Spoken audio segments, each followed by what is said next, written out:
بەناوی خدای بەخشندەی میهرەبان بینەرانی عزیز و خۆشەویستی ڕچەی زانایان دیسانەوە سەلام و ڕەحمەت و میهرەبانی خدای گەورەتان لەسەر بێ. لا بەشێکەمی بەرنامە لە خزمەتی ڕێزار جەنابی مامۆستا مەلا ڕەئوفی شارستێنی بەڵێنمان پێدان بۆی کە خدای یار بێت لە بەشی دووەمی بەرنامە لەگەڵتانە بەردەوامە بین. لەگەڵمان بن بابێکەوە دیسانەوە بڕۆینە خزمەتی ئەو مامۆستا عزیز و خۆشەویستانە کە لە خزمەتی جەنابی مامۆستا دەدوێن. فەرما بێکەوە بینەری بیسەری تەواوی قسەی مامۆستا زانەبین کە لەسەر پلە و پێگە و پایە و خزمەتی جەنابی مامۆستا دەدوێن. بینەرمان بن. ژیان نامەی مامۆستا مەلا ڕەوف شارستێنی، ناوی تەواوی ڕەوف ڕەشید قادر مەولودە، ساڵی 1934 لە گوندی بەرزەدەی دۆڵی جافایەتی لەدایک بووە. لە تەمەنی 6 ساڵیەوە لای مامۆستا محەممەد قامیشی دەست بە خوێندنی قورئانی پیرۆز دەکات. بە مەبەستی خوێندنی زانستە شەریعیەکان چەند ناوچەیەک دەگەڕێت و لە خزمەتی مامۆستایانی پایە بەرزی ئەو کات زانست وەردەگرێ. مامۆستا یادگەیەکی بەهێزی هەبووە و شارەزایەکی زۆر باشی لەسەر جەم زانستە شەرعیەکان هەبووە. لە مێژووی کەسایەتیەکانیشدا زۆر شارەزا بووە. دوجار بۆ خوێندنی زانستەکانی کۆتایی فەقێیەتی وەک مختەسەر، جەمع الجەوامع، تەهزیب الکەلام دەڕواتە خزمەتی مامۆستا مەلا سەید عارفی خورماڵی چۆڕی، هەر لە خزمەتی مامۆستای ناوبراو لە ساڵی 1975 بڕوانامەی زانستی وەردەگرێت. هەمان ساڵ ژیانی هاوسەرگیری پێک دەهێنێت و لە بەرهەمی ئەم هاوسەرگیریە دەبنە خاوەنی 5 کوڕ و 3 کچ. دوا بە دوای بەدەستهێنانی بڕوانامەی زانستی شەرعی لە مزگەوتی گوندی یاغسەمەر دەبێتە پێشنوێژ و تارخوێن. هەر لە ساڵی 1975 لە بەغدا تاقیکردنەوەی زانستی ئەنجام دەدات و پاش ئەوە بە فەرمیدا دەمەزرێت و پاشان لەم مزگەوتانە بەردەوام دەبێت. گوندی قازان، خانەقای حاجی مەلا عەلی، شارۆچکەی بەرزنجە، مزگەوتەکانی عەلی مارف و شەفیق بەگ لە سلێمانی. لە ساڵی 1984 تا 2005 لە مزگەوتی شەفیق بەگ دەمێنێتەوە و تا ئەو کاتەی خانەنیشین دەکرێت بەردەوام دەبێت لە پیشەکەی. شایەنی باسە مامۆستا مەلا ڕەوف لە هەر مزگەوتێک بوو بێت لە پاڵ پێشنوێژی و تارخوێنیدا مەدرسە و حوجرەی بەردەوامی هەبووە. هەروەها ساڵانی 1995 تا 2008 لە قوتابخانەی شافعی بۆ زانستی ئاینی وانەی وتۆتەوە. شایەنی باسە مامۆستا ئەندامی لیژنەی فتوا بووە لە سلێمانی. دوجار مامۆستا مەلا ڕەوف شارستێنی پاش ساڵانێکی زۆر لە خزمەتی ئاینی ئیسلام لە 4/4 2025 کۆچی دوایی دەکات و لە گۆڕستانی کانیسپی کە لە سلێمانی بە خاک دەست پێردرێت. بەنای خی بەخشندەی میهرەبان بینەرانی عزیز و خۆشەویستی ڕچەی زانایان دووبارە سەلام و ڕەحمەت و میهرەبانی خدای گەورەتان لەسەر بێ. خۆشەویستان لە بەشی دووەمی بەرنامە لە خزمەتی مامۆستا مەلا ڕەئوفی شارستێنی لەگەڵتانە بەردەوامە بین. بۆ درێژەدان بۆی کە زانیمان لە خزمەتی کوڕە گەورەی جەنابی مامۆستای مەرحوم تا کاتێکە بڕوانامەی زانستی وەرگر لە 57 دوا بەدوای ئەوە کە مامۆستا مزگەوت وەردەگرێ بزانین دەور و ڕۆڵ و کاریگەری جەنابی مامۆستای مەرحومە لە میحراب و مینبەر و لە مەدرسە و تەدریس و تعلیمە چەند و چۆن بۆ لە کوێ بۆ قوتابیەکانی چێ بوون. ئوستازی پێیابەر سلامی خی گەورەت لەسەر سلام خاڵ لەسەر بەڕێستان و هەموو لایەکتان ئینشاءالله. مامۆستا جان لە بەشی یەکەمی بەرنامە لە هەفتانی ڕابردوو لە خزمەت جەنابتانە باسی ئەومان کرد کە تا کاتێ مامۆستا بڕوانامەی زانستی وەردەگرێت. پێمان بڵێ مامۆستا هەر بەبیرمان بینەوە لە 57 و دواترشە لەو ساڵە زەواجی کردوانە کە باسمان کرد. ئەم یەکەم جار کامە مزگەوت بوو کە مامۆستا خزمەتی لێ کرد و ڕۆڵەکانی مامۆستا بەس لە میحراب و لە مینبەر بوو ئەوان تەدریسی چەند و چۆن بوو لەکوێ بوو؟ دەستخۆشیتان لێ دەکەین. دیارە وەکو ئاماژەمان پێکرد لە ساڵی 1957 باوکم ئیجازە وەردەگرێ، هەر لە هەمان ساڵدا هاوسەرگیری دەکات و لەو ساڵەدا یەکەم مزگەوتێک کە دەچێت مزگەوتی گوندی یاغسەمرە. هەر لە سەرەتای وەرگرتنی ئیجازە و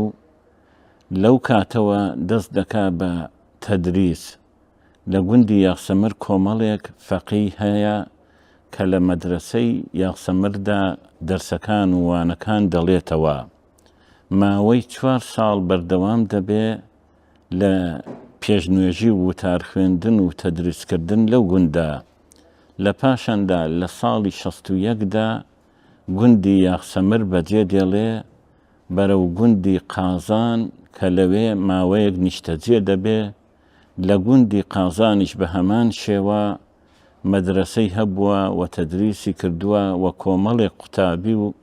مامۆستا لەو قوتابخانەیە خوێندوویانە. فەقێکان لەوێ لە چێ داتنەوە ئەمسا؟ گیان فەقێکان لەوێ کۆمەڵێک فەقێ هەبوون کە لە دیەکانی دەور و پشتەوە دەهاتن و ئەو مامۆستانەی کە لە گوندەکانی دیکە بوون لەگەڵ باوکمدا کۆ دەبوونەوە و پێداچوونەوەیان دەکرد و هەندێک لە فەقێکان لە دەور و پشت و لە شوێنی دووری شەوە دەهاتن و لەوێ باوکم دەرسی پێدەوتن. ماوەی 14 ساڵ لە گوندی قازان بەردەوام دەبێ لە پێشنوێژ و وتار خوێندن و تەدریسکردن. لە ساڵی 75 لە گوندی قازانیش بار دەکات و دێتە شاری سلێمانی لەبەر نەگونجان و ناڕەحەتی ئەو کات و سەردەما کە شەڕ و کاتی ناخۆشی و ناڕەحەتی بۆ دێتە شاری سلێمانی.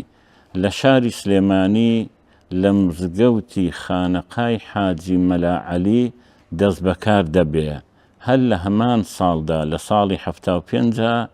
دەچنە باوکم دەچێتە شاری بەغا کە لەو کاتەدا تاقیکردنەوەی زانستی بۆ مامۆستاکان کراوە. ئەویش لە شاری بەغا ئیمتیحانی کردووە و لە ئیمتیحانەکەدا سەرکەوتوو بووە. بۆیە لە ساڵی 75 لە ئەوقافدا دەمەزرێ وەکو پێشنوێژ و وتار خوێن. ماوەی چەند ساڵێکیش لە مزگەوتی خانەقای مەلا عەلی بەردەوام دەبێت. لە پاشاندا دەگوازرێتەوە بۆ شارۆچکەی بەرزنجە. لە ماوەی 6 ساڵیش لە بەرزنجە وەک وتار خوێن و پێشنوێژ بەردەوام دەبێت لەسەر ئەو کارە پیرۆزە و لەوێش تەدریسی کردووە و قوتابیان هاتوون لەوێ باوکم دەرسی پێوتون و ئەنی مامۆستا تۆی باسەکەی مامۆستا لە هەر شوێنێکە ئەم مزگەوتی وەرگرتووە ئیلا تەدریسیشی هەبووە وانە تەدریسی هەبووە بەڵێ لە هەموو لە یاخسەمرەوە لە قازانەوە لە بەرزنجە لەوێ تەدریسی کردووە. لە هەموو ئەو شوێنانە تەدریسی کردووە. مامۆستاکان دەرسیان لەلا خوێنووە. بۆ نمونە لە بەرزنجە مامۆستا شەمحەمەی بەرزنجە کە لەوێ بوو، مامۆستا مەلا مستەفا، مامۆستا عەبدوڵڵا، مامۆستا جەمیل. ئەم مامۆستانە من خۆم ئاگام لێ بووە کە دەهاتن و لە حوجرەکەدا تەدریس دەکرا و وانەیان دەخوێندا. مامۆستا بەتەنێ بوو مامۆستا؟ بەڵێ بەڵێ بەتاقی تەنیا بوو. ئەو وەختە مامۆستاکان هەموو مزگەوتێک یەک مامۆستای هەبووە. مستعیدەکان بە سوختەکانیان دەوتەوە. بەڵێ ماوەی 6 ساڵیش لە بەرزنجە دەبێت تا ساڵی 1982. لە پاشاندا دێتەوە بەرزنجەوە دێتەوە بۆ مزگەوتی عەلی کەمال لە گەڕێکی هەوارە بەرزە. 2 ساڵیش لەوێ بەردەوام دەبێ. لە پاشاندا دێتە مزگەوتی شەفیق بەگ لە ساڵی 84دا. لە ساڵی 84ەوە لە مزگەوتی شەفیق بەگ دەبێ. بۆیە لەوێش بە هەمان شێوە تەدریسی کردووە و قوتابیەکان دەهاتنە ماڵی شەوە و لە مزگەوتیش حوجرەیەکی تەرخان کردبوو. لەوێش پێداچوونەوەیان دەکرد بە علم و زانستەکاندا. بۆیە لە 84ەوە تا ئەو کاتەی کە تێیدا خانەنشین دەبێ هەر لە مزگەوتی شەفیق بەگ دەبێت و بەردەوام دەبێت لە خوێندن. و لەو ماوەیەشدا باوکم لە مەدرسەی شافعی دەرسی وتۆتەوە. وەکو مامۆستایەک لە مەدرسەی شافعی دەرسی وتۆتەوە لە ساڵی 95ەوە تا وەکو 2008 واتە 13 ساڵ لە مەدرسەی شافعی دەرسی وتۆتەوە.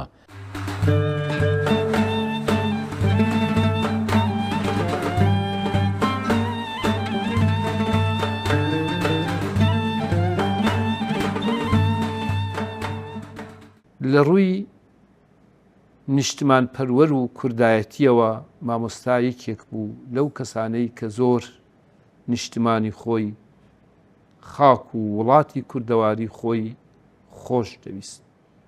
خزمەتێکی بەرچاوی هەبوو لەو بارەوە. لە ڕووی زانستیەوە مامۆستا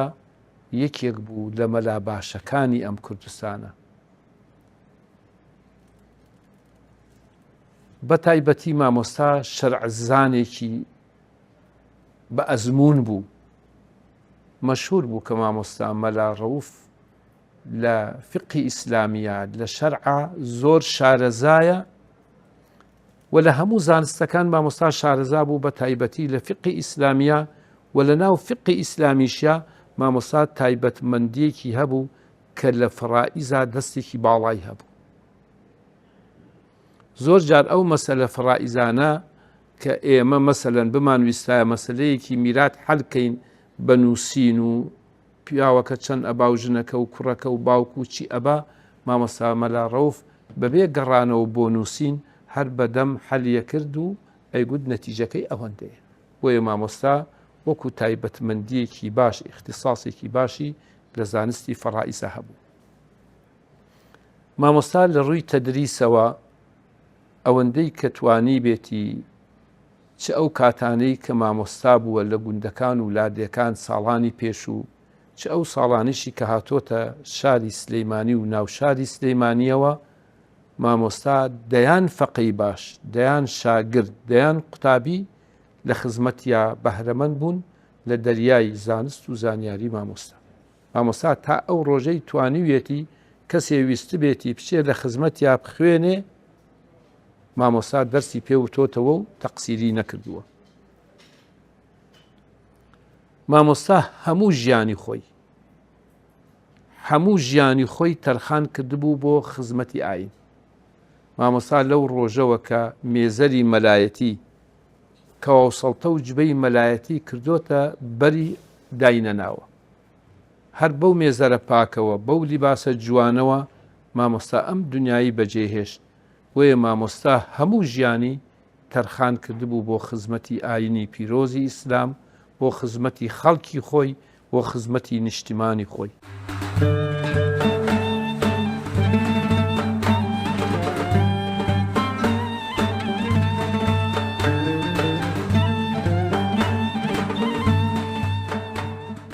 خاڵێککە مامۆستا کەسێکی خزم دۆست و نەساب بوو. نەساب واتە لە نەسەبە و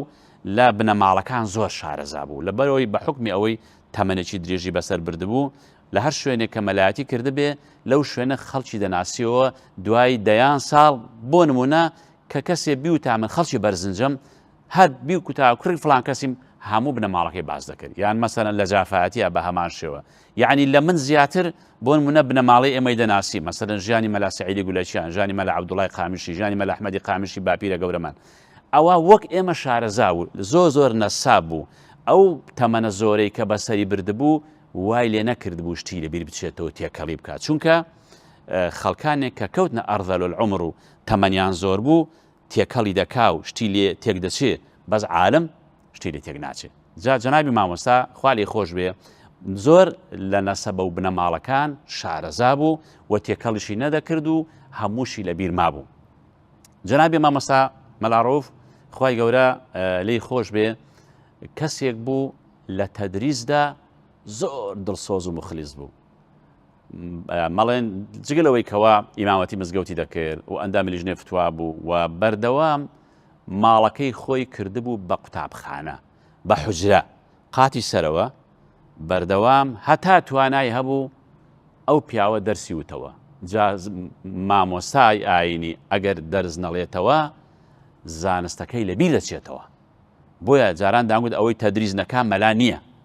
یعنی بەڕاستی مامۆستا بەردەوام یعنی ماڵێکی سادەی وەک جارانان هەبوو حەوشەیەک بوو، ئەوەندی بوێدا ڕۆژبایی دەرگای حەوشەکان قەتدا نەدەخرا، ڕێک خۆت پیا کرد قاتی سەرەوە بەردەوام ئەو پیاوە دەرسی بە فەقێ وتووە و لە زانستەکان بە شێوەیەکی گشتی شارەزا بوو. بەڵام ئەوەی کە من زۆر پێی موعجەب بووم و مامۆستایانی تریش، ئەو مامۆستا بەڕێزە فەڕەزی بوو لە فەڕائیزدا، یعنی وەک دەبڵێم لە سەردەمی خۆیدا کەس شانی لە شان نەدەدا، چونکە ئەو کات وەکو ئێستانە بوو بڵێن حاسی بە هەبێ و کۆمپیوتەر و بەرنامی ئێستا بەرنامی کۆمپیوتەری هەروە کە یەکسەر بەشەکانت بۆ دیاری دەکات ئەو ڕێگوە کۆمپیوتەر هەر بوو تا ئەمە میراتەکەی و ئەوەندە کوڕ ئەوەندە کچۆ یەکسەری گویشەوەتان بەرەکەوێ یعنی زۆر عجیب بوو ئێمە هەموو جارێکە پرسیاران لێ دەکردین دەبوو تۆزێ زەرب و تەقسیمیشی بۆ بکەین ئەو یەکسەر ئەسلی مەسەلەکەشی ئەداپی و یەکسەر بەشەکانی بۆ دیاری دەکردی لەبەرەوە جەنابی مامۆستا پێمانە بوو فەڕاضی لە فەڕائیزدا ئەوەندە شارەزا بوو لە علمی بەشکردنی میراتە بەڕاستی مامۆستا زۆر بە ئاگا بوو و بەردەوامیش لە علمەکان دووبارەی دەکردەوە تەدریسێکی زۆر بەردەوام هەتا توانای هەبوو.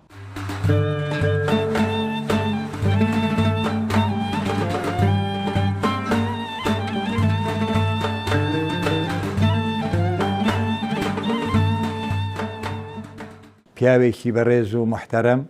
بە ئەدەب بەرامبەر هەموو مامۆستایان بەرامبەر هەموو میلەتی خۆی کاتێکم نەدیوە ئەو چەند ساڵەکە لە خزمەتیا بووین قسەیەکی کردبێ کەمایی توان و تەشەر بوو بێ بەرامبەر کەسی تر بۆیە دەڵێن خوایە بۆ خاتری ناوە جوانەکانت بۆ سیفاتە بەرزەکانت لە شوێنی ئیسراحەتی خۆت کە دروستت کردووە بۆ ئیمانداران لەگەڵ پێغەمبەران و ڕاستان و شەهیدان و پیاوچاکان ئەویش و ئێمەش کۆ بکەیتەوە دوعای خێرەکەم بۆ نەوە و کوڕەکانی و نەوەکانی کە الحەمدولله ئەوانیش لەسەر ئەو پەروەردەیە پەروەردە بوون چونکی الولد سر أبيه الولد على سير أبيه الولد وارث أبيه ئەولاد لەسەر ڕەوشتی بەرزی بابی خۆی دەبێ بڕوا یا ئەولاد میراتگری باوکی خۆیەتی مامۆستا قەسر و ئەرز و زەراعەت و وڵاتی بەجێ نێشتوە مامۆستا علم و ئەدەب و ئەخلاقی بەجێ هێشتووە ڕۆڵەکانی ومێدەوارم ئینشاءالله لەسەر ئەو ئەدەب و ئەخلاقە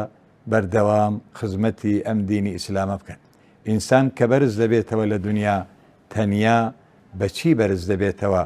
بە علم و ئەدەب و ئەخلاق بە خزمەتی ئەم پەیامی ئیسلامە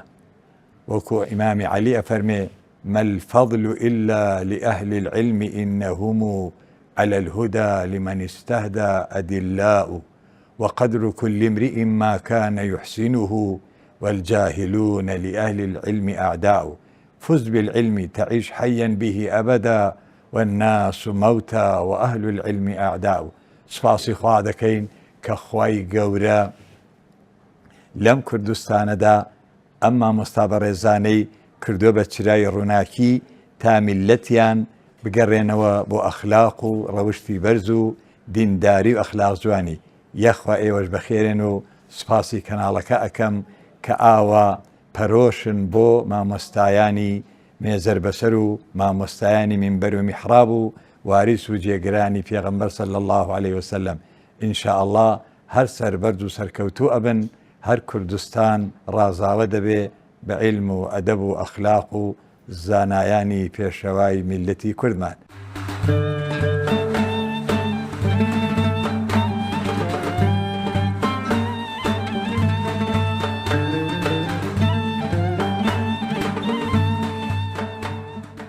ڕێگای یەکەمیان مامۆستا کە ئەگەیشتە سەر ناوێک بۆ نمونە عیزی کوڕی عەبدوسەلام لە ئوسوڵی فەقی ئێمە لە خزمەتیا دەرسمانە خوێن کتێبەکەی مامۆستای زەڵمی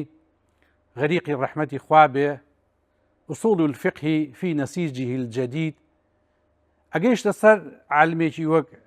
عیزی کوڕی عەبدوسەلام ئەی ماشەڵڵا لەم عالم و لەم زانایە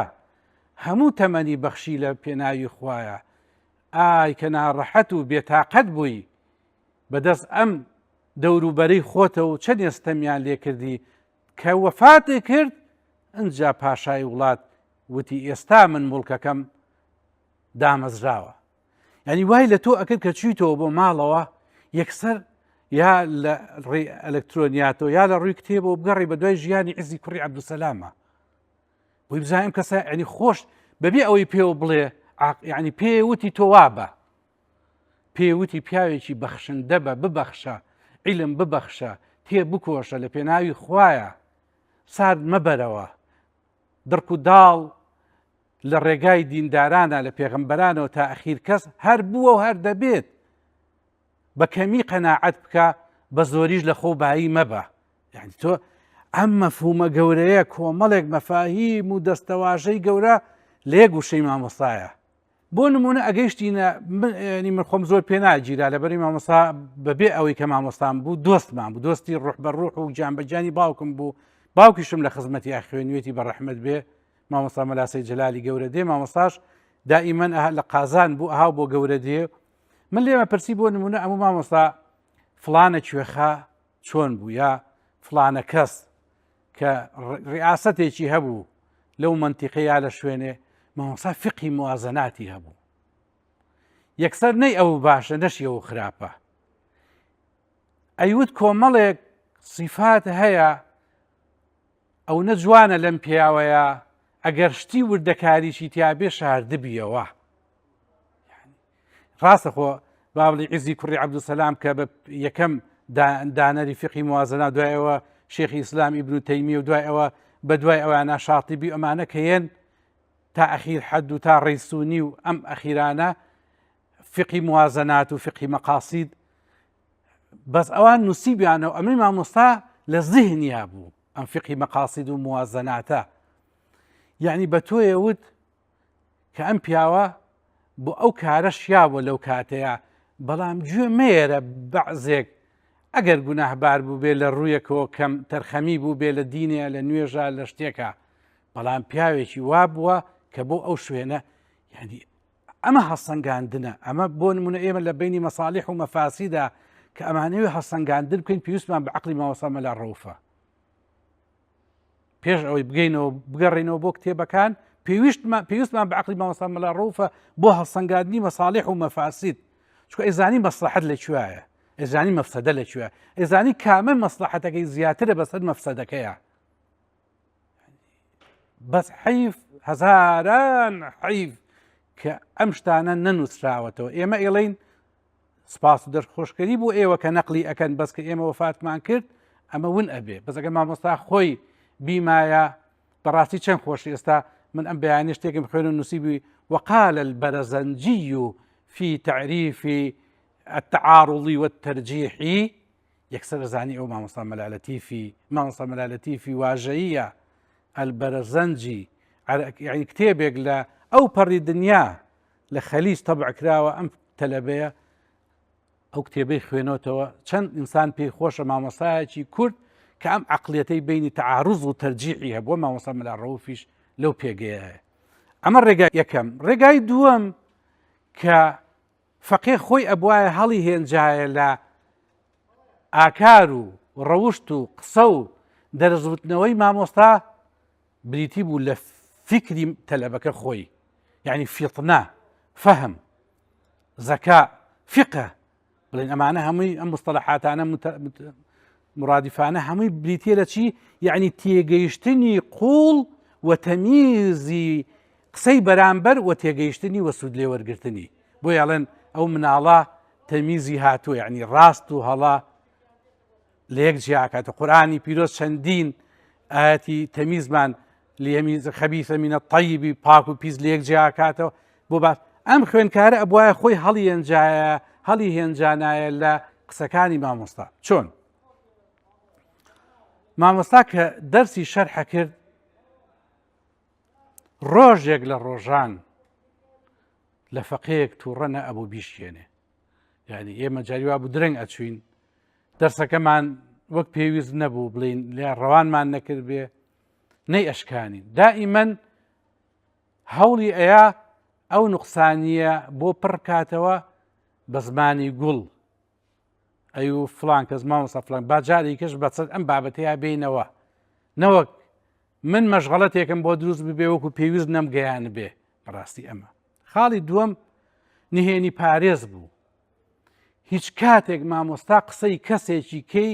لە لای کەسێکی کە نەئەجێڕایەوە بۆ نمونە من لە خزمەتیا بووم کە دەرسەکەمان خوێن عادەتی مامۆستا وا بوو کە دەرسمانە خوێن بەنسبەت منەوە کە ئەهلوبەی بڵێن خۆم بە ئەهلوبەیتی ماڵەکە ئەزانی ئەچوینە ژووری حرەم و حرەمی مامۆستاش بە ڕەحمەت بێ و غەریقی ڕەحمەتی خوابن دا ئەنیشت ئیتە قسەی خۆش و کاتی زەمانی گەورە دێ و باوکم و ئەمانە ئەکرا عەرزی مامۆستام کردوتم مامۆستا لەو گوندانەی من 3 گوندم وت پێویستمان بەوە نییە ناوەکەی بێنین وتم لەم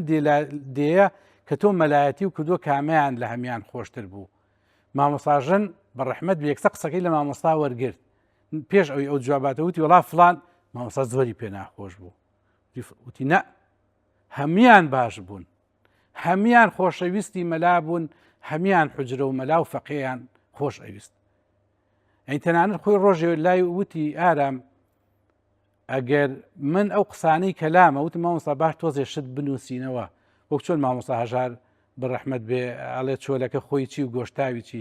یعنی خۆی متەواضعێکی نوان وتین جا چی هەیە بینوسینەوە خۆ ئەو شتانەی کە لای منە باسی کەین لەوانەیە بەعزێ فیتنەش دروست بێ و بەعزێ خەڵکیش پێی ناڕەحەت بێ با لێی گەڕین ژیانی منیش ئەوەیە کە خەڵکی زانێ.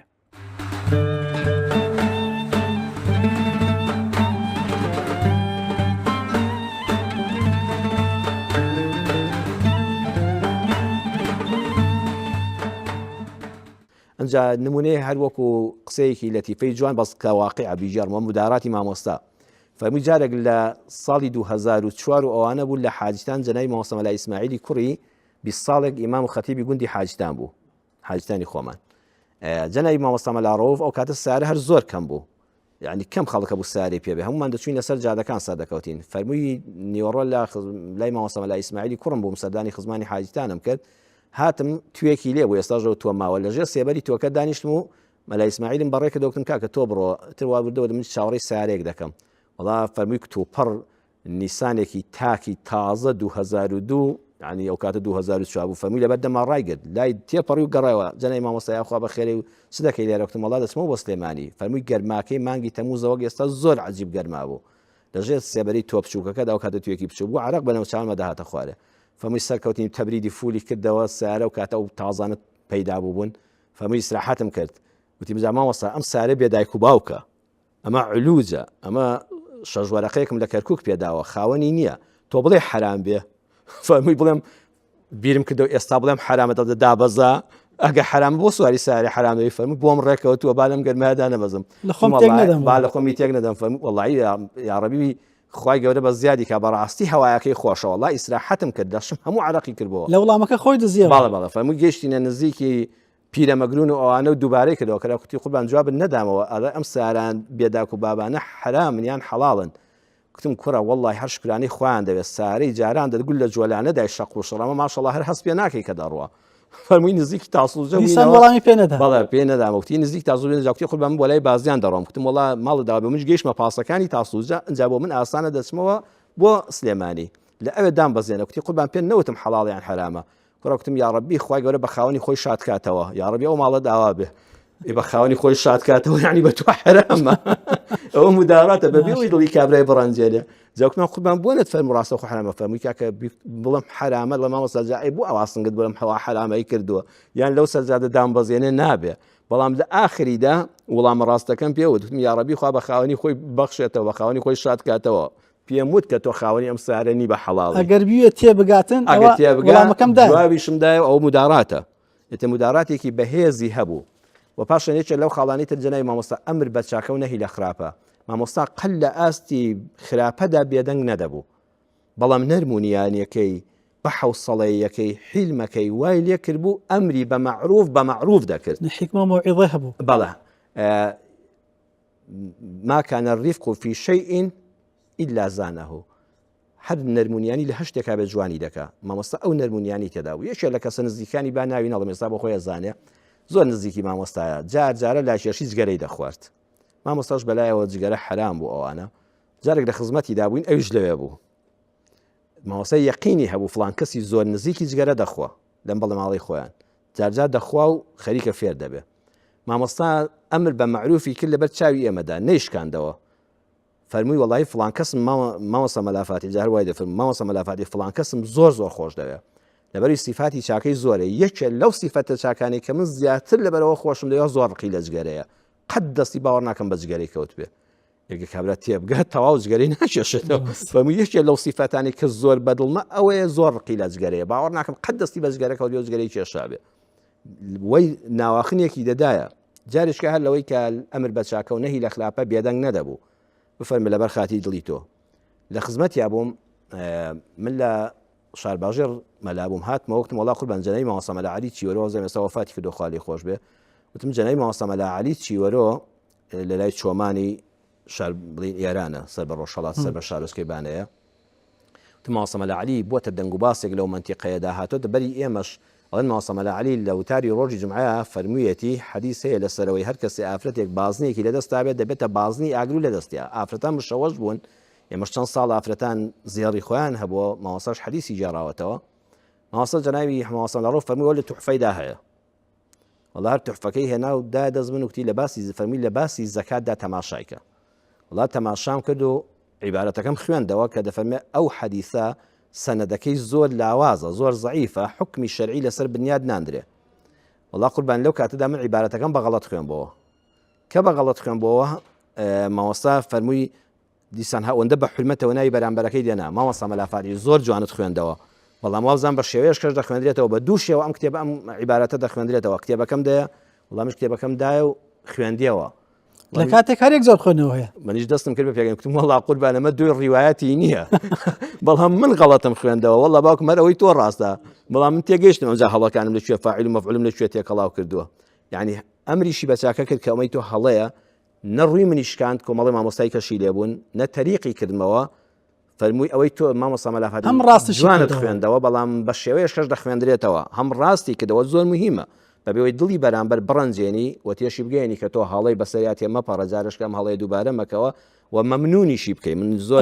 باشتر پەیامەکە دەگا بە دڵنیایەوە من دەستیشم ماچ کردم وەڵا قوربان ئەوەی غەڵەتی خوێندەوە من بووم ئەمە دوو ڕیوایەتی نیە هەر یەک عیبارەت دەخوێندرێتەوە ئیتر بەو شێوەیە قوربان الحەمدوللا بڵێن ئەمری بە چاکە دەکرد و نەهی لە خراپە دەکرد لە وتار و موعیزەکانیدا و لە دەرسی فەقیەکانیدا بەڵام باوەڕ ناکەم دڵی کەسێکی لێ ڕەنجا بێ باوەڕم نییە ئەو ینی بێدەنگ نەدەبوو لە ئاستی خراپەدا بەڵام ئەوەندە بە حکمەتەوە ئەوەندە بە ئەدەبەوە جەستێکی لە صفاتی جەنابی مامۆستا یەک صفاتێکی تریەوە بوو خۆ بە کەمگریەکەی ئەو هەموو عیلمە باوەڕتان بێت تووشی فەقیە بووە بینیومە داهاتۆتەوە دەستی فەقیەکەی ماچکە ینی فەقی هەر کە عامل و ئەوانە دەخوێنێت چەندەها جارم بینیوە لە مزگەوتی گەورە بینیومە لە مەدرسەی شافعی بینیومە کە چین بۆ ڕۆژهەڵاتی کوردستان لە مەدرسە شەرعیەکان سەردانمان کردووە ئەو فەقیە بچکۆلە جەنابی مامۆستا پێشدا ئەو دەست هاتۆتەوە دەستی فەقیەکەی ماچکە ینی ئەوەندە خۆ بە کەمگری هەبوو پاش دنیا بە کەمگر ماڵەکەی ئێستاش گە جەناب تەسویرەکەی ئەو خانووە کۆنەی جاران خانوویەک بچووک ینی خانوویەکی متەواضع لە ڕووی نرخەوە کەم نرخ بەڵام بەڕاستی ئاوەدان یەکێ لە صفاتی مامۆستا سەخی تەبیعەتی بوو هەموو ئەو گوندانەی کە مەلایەتی لێکردبوون و خەڵکی شارستێنی خۆشمان ساڵانی هەشتاکان سەرەتای نەوەتەکان مامۆستا وتێل و شت هەر خەڵک نەدەچەوە وتێلوانە خەڵک کە نەخۆشی دەبوو سیارەژ نەبوو بە تەکسی دەهات بە پاس دەهات ماڵی مامۆستا مەلاڕۆفی وەکو وتێلی لێ هاتبوو کابرا لەو شوێنانی کە مەلا بوو لێیان ڕەبتەکەی هەرما بوو شارستێنی خۆشمان و خزمانی خۆشمان بە هەمان شێوە کە دەهاتن کابرا بە ماڵ و منداڵ دەچوو بۆ عەیادە لەم سەرێ لە ماڵی مامۆستای لای دەدا کوڕەکان کچەکان داگمەلاژن لەگەڵیان دەچوون بۆ عەیادەش لەو سەریش دانگوت پاز نەماوە فریان ناکەوێت تا عەیادەتەوە دیسان بڕۆنە بۆ ماڵی مامۆستا مەلاڕۆفی ڕۆژی دووەم و سێیەم مامۆستا و مەلاژن داگمەلاژن ئەمجا ڕوویان خۆشتر بوو.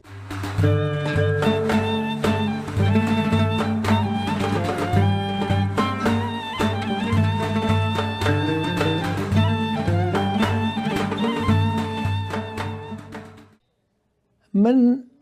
لە کاتێکا کە بە خزمەتی گەیشتم ڕەفیقە فەقێ بووین لە مزگەوتی شێخ سەلام یەکمان ئەگرت هەروەتێ یەکێکمان دڵمان تەنگ بوایە ئەچوینە پاڵ ئەو دائەنیسین ئەمانە تو خوددا ئەگەر تۆ دێ دڵمان ڕوون نەکەیتەوە تۆ دێ ئەم بێتاقەتێمان حەڵ نەکەی بە دوو قسەی خۆر بە دوو ڕووداوی پشووک پڕ لە چێژ پڕ لە خۆشی ئەیهێناینە پێکەنین ئەیگەڕاینەوە بۆ سەرسەئی و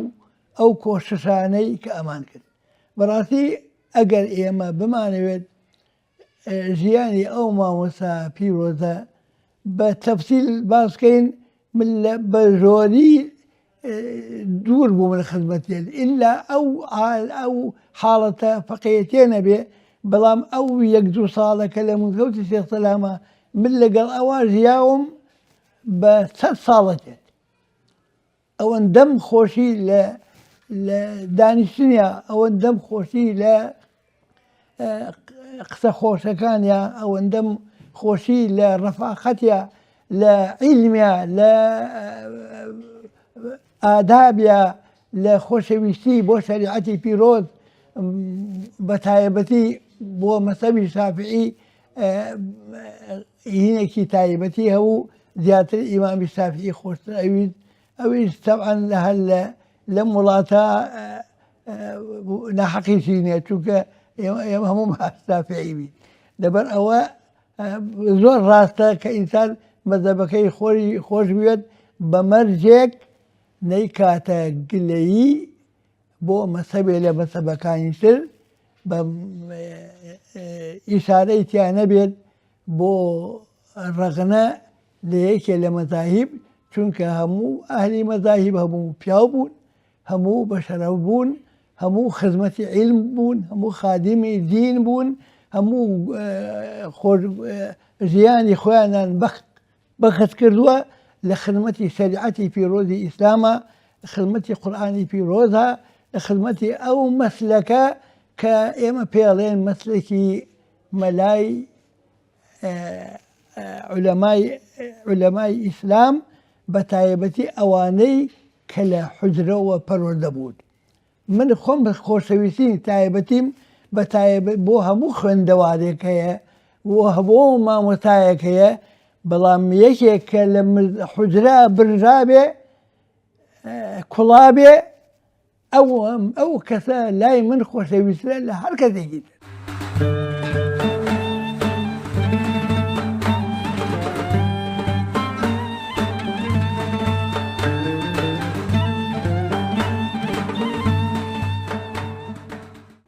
مامۆستا کەسایەتێکی زۆر تێگەیشتو بوو بە تەواوی معنا لە دنیا و لە کەسایەتەکان تێگەیشتە بوو. زۆر جار کەسێک کە پرسیارێکە کرد مامۆستا ئەو دیوی پرسیارەکەی ئەخوێندەوە کە بە ئێمەی ئەوت ئێمە لەویا ئەبوو بەوانەیەک بۆ ئێمە. سوودمان زۆر لەو مامۆستا بەڕێزە بینی کە وەکو مامۆساکانی پێشینی خۆی مامۆستا مەلا ڕەوف دنیای نەویست. تەواو کە تەماشاتە کرد ڕێبوارێک بوو عابیر سەبیلێک بوو لە دنیا کە تەماشا دەکرد ئێویست بە خەڵکەکە بڵێ ئەوەی کە لە توانامە هەیە پێشکەشتان یەکەم و خواحافیز هەروای ژیە. دینی نەکرد بە پەیژەیەک بۆ دەستکەوتنی دنیا. بوو بە خادیمی دین بوو بە خادیمی عیلم وەکو مامۆساکانی پێشینی خۆی کە جەناوی مامۆستا لە خزمەت مامۆستا سێ عارفی چۆڕی ئیجازێ وەرگرت بوو لە ساڵی 1957 مامۆستا سێ عارفیش مجازی عەلامەی گەورە شێخ عومەری قەرەداقی بوو. کۆپیەکی ئەو زانا گەورانە بوو. هەموو کاتی خۆی بەخشی بەخوا بڕوا بفەرموو لە ماڵەکەی خۆیە و لە مزگەوتی خۆیە لە چەند شوێنێک وێزگەیەکی ژیانی خۆی لە کوردستانە بەیانی هەتانی وەڕۆ دەرسی بە فەقێ ئەوتەوە زۆر ڕۆژان دوانی وەڕۆ هەتا عەسر یا عەسر تا مەغریبێکی درنگ خەڵک ئەچوون بۆ ماڵەوە بۆ پرسیار بۆ خزمەتی هەموو ئەم کاتانەی خۆی بەخشیەوە بە خەڵکی بەخشی بە موسڵمانان و کە لە کۆتاییشا بەخشینە بەخوای گەورە.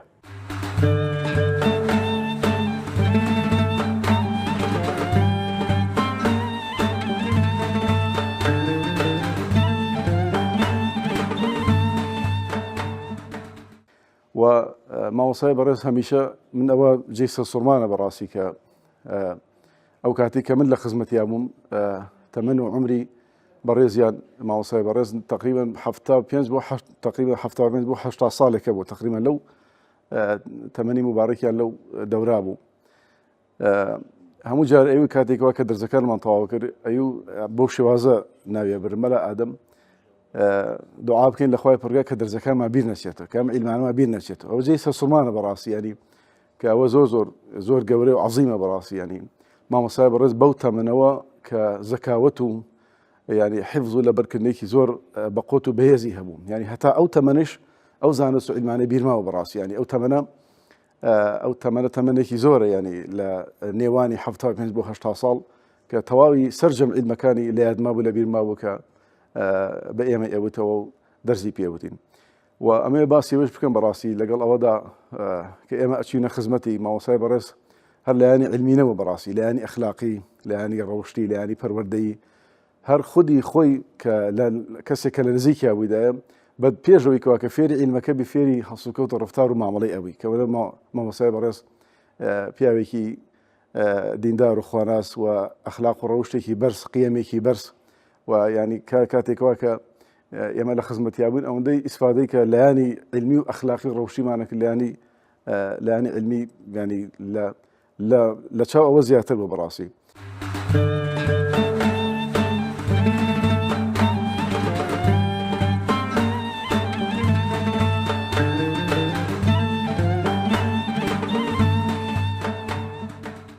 جا هیوادارم مامۆستایانی گەنج مامۆستایانی دوای مامۆستا مەلا ڕەوف و دوای ئەم جلیلەی کە مامۆستایانی ڕیسپی و گەورە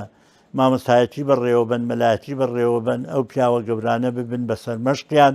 چ بۆ باری زانست و زانیاری بە دوای ئەوانە بڕۆن زانیاری خۆیان دەوڵەمەند بکەن مەلایەتی هەرەوەندە نییە شادەیەک بەدەستبێنی یاکوت ئیجازەیەکی علمی بەدەستبێنی بڵێ مەلایەتی تەواو بوو بەڵکو مەلایەتی بەحریەکە کارێک لە ئێمە ڕەنگە بتوانی بێتمان چەند قەترەیەکی لێ بەدەستبێنین و لە ڕووەکەی تریشەوە لە ڕەوشت و ئاکاری ئەو مامۆستا گەورانە خەڵک فێر ببێ مامۆستا مەلا ڕەوف سەر مەشقێک بوو بۆ هەمومان و کۆچی دوایەکەشی ئازارێک بوو بۆ هەمومان دوعای خێرمان بۆ مامۆستاوە بۆ نەوەکانی مامۆستا کە ئینشاءڵڵا وزاخی ڕوونە من لەگەڵ مامۆستای ئیسماعیلی کوڕی لە خوێندن بوو مامۆستایەکە بە ئەمەک بە ڕەوشت ئینشاءڵڵا نەوەکانیشی بتوانن جێگەی بگرنەوە. وڵی جا مامۆستا لە هەر خەسڵەتێکەوە کە باسی بکەیت ناگەیتە کۆتایی چونکە ئەوەندە ڕەوشتی بەرز بوو وەختێک مامۆستا تۆ گلی لێکرد ئەوەنە بە پێکەنین و خۆشی جوابیاییتەوە تۆ قەزاربارە بووی تۆ گلێکە هاتەوە سەرخۆت وەختێک کە پرسیارت لێکرد ئەوەندە گوێ بیستە بوو ئەوەندە بە جوانی دانیشت و پرسیارەکەتی وەرەگرت و وەڵامەکەشی ئەوەندە لە سەرخۆ و بە هێوری ئەدایتەوە کە هەتا ئەو ڕۆژەیەمێنی لە زیهن تا جێگێ بێتەوە. من بۆ ماوەی 15 ساڵ وەک وەرزمکردن چۆک بەرپرسی لەق کە بەرپرسی یەکەم بووم لەم شوێنەوە چوە کاتژێڕی لەقیش بۆ ماوەی 5 ساڵێک لەوێ بووم لە خزمەت جەنابی مامۆستا بووم مامۆستا ڕۆژێک هەڵچوونم پێوە نەدی تو ڕەبوونم پێوە نەدی خەڵکی زۆر دیارە و خەڵقانەی کە دێنە لای ئێمە بۆ ئەنجومەنی فەتوا بۆ لای مامۆستایانی ئاینی زوربیان خاوەنی کێشن بۆیە دێنێرە کێشەکان و بە کێشەکانیانەوە دێنێرە دیارە خەڵکی هاوبەشی خەونەکانیشیان لەگەڵ مامۆستای ئاینیا هەیە خەون دەبینێت دەیهێنێ لای مامۆستای جەڕێتەوە جا چای کێشە گەورەکانی وەکو میلات بەشکردن و تەلاق و مەسلەی مامەڵە و بەگژێکداچوون بەڵام مامۆستا مەلا ڕەوف ئەوەندە بە هێوری ئەوەندە لە سەرخۆیی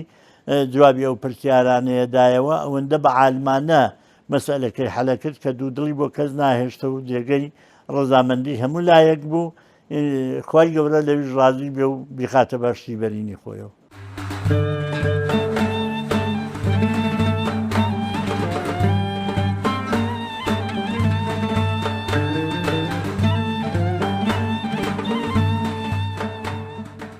بەڵێ بینەرانی عازیز و خۆشەویستی ڕچەی زانایان لە بەشی دووەمی بەرنامەی ڕچە ئەوەی بینیتان و بیستتان وتەی ئەو مامۆستا عازیز و خۆشەویستانە بوو کە لە خزمەتی جەنابی مامۆستا شاد ببوون هاو شانیانی لە لیژنەی فتوا قوتابی عزیزەکانی ناسیا و کوڕە گەورەی جەنابی مامۆستا ئەو مزگەوتەی کە لە دوامەوە شەوەیە مزگەوتی شەفیق بەک کە مامۆستا 30 ساڵ ئەلەو مزگەوتە لە میحراب و مینبەرە خزمەت گەلێکی زۆری کرد وە لە ڕووی کۆمەڵایەتیشەوە دەور و ڕۆڵ و کارێگەرێکی زۆری بینی ئێمە دەخوازین کە جەنابی مامۆستای مەرحوم ئێستا شوێنی لە بەهاشتە بەرزەکانی خوا بێت و تەمەنی قوتابی و کوڕ و کەسە نزیکەکانی درێژکە لەسەر کردەوەی چاک واروەها ئەوەی کە باس کرا لە ژیان و سەربردەی جەنابی مامۆستا بوو بێتە مایەی جێگای عیبەر و دەرس و پەنگەلێکی زۆر بۆ ئێمەمان سوپاسی بینەرەوەی عەزیز و خۆشەویستی شەکەین کە تا ئێستا بە دیار بەرنامەکەمان مانەوە ئەسپاردەی خوداتانەکەین کە سپاردەوە زایە ناکات. سەلام عەلەیکوم وەڕەحمەتوڵڵاهی وبەڕەکاتوه.